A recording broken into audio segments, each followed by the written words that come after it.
Hello friends, तर स्वागत आहे तुमचं मोम्स रेसिपी या चॅनलमध्ये। तर आज मी तुमच्यासाठी घेऊन आलेली आहे महाराष्ट्रीयन स्पेशल गुबगुबीत लुसलुशीत पुरणपोळी।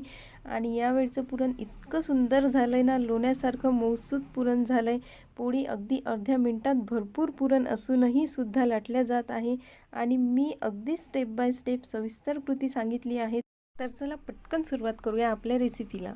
तर आता मी 1.5 वाटी चना डाळ स्वच्छ धुवून घेतलेली आहे आणि त्यामध्ये पाणी टाकून घेतलेलं आहे।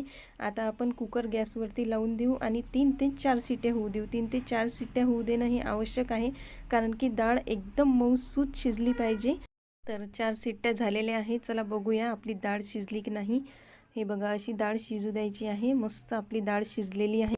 तर आता आपण डाळीमधलं पूर्ण पाणी काढून घेऊया। पूर्ण पाणी काढणं डाळीमधलं खूप आवश्यक असते, नाहीतर आपलं पुरण पातळ होऊ शकते। तर आता मी कढईमध्ये डाळ काढून घेतलेली आहे आणि त्यामध्ये 2 वाटी साखर टाकलेली आहे। 1.5 वाटी जर डाळ असली तर त्यासाठी 2 वाटी साखरचे प्रमाण बरोबर आहे। तर याला पाक येईपर्यंत 15 ते 20 मिनिटं मस्त शिजू द्यायचं आहे। हे बघा, असं पाक येईपर्यंत शिजू द्यायचं आहे आणि गरमच डाळ आता पुरण कटरमधून काढून घ्यायची आहे। गरम डाळ काढली की पटकन काढून होते। हे बघा, आपलं पुरण किती छान झालंय, किती सुंदर दिसतंय, मऊसूत पुरण बनलंय। तर चला आता पुरणपोळी करायला सुरुवात करूया। तर आता कणकेचा छोटासा गोळा घ्यायचा आहे आणि तो लाटून घ्यायचा आहे।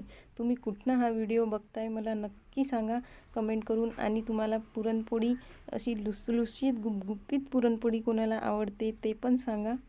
तर इथे पातील लाटून घेतलेली आहे आणि त्यामध्ये पुरण भरून घेतलेलं आहे। जास्तच पुरण भरायचं आहे, कारण की आपल्याला गुबगुबीत पुरणपोळी करायची आहे। तर ही पुरणपोळी आपल्याला हळूहळूच लाटायची आहे, जास्त घाई अजिबात करायची नाही। तर थोडं गव्हाचं पीठ टाकून ही पुरणपोळी लाटायची आहे। तर ही बघा, आपली पुरणपोळी अशी लाटून इथे तयार आहे। तव्याला तूप लावायचं आहे आणि ही पुरणपोळी तव्यावर टाकून द्यायची आहे। तर आपण आता पुरणपोळी पलटवून घेऊया। पुरणपोळी पलटवताना अजिबात घाई करायची नाही। मी इथे जशी पलटवली तशीच पलटवायची, पण हळूवारपणे पलटवायची। तर तयार आहे आपली गुबगुबीत पुरणपोळी। आवडल्यास लाईक, शेअर आणि सबस्क्राईब करायला विसरू नका। तर भेटूया अशाच नवीन रेसिपीसोबत। तोवर आनंदी राहा, खुश राहा आणि सर्वात महत्त्वाचं म्हणजे खात राहा।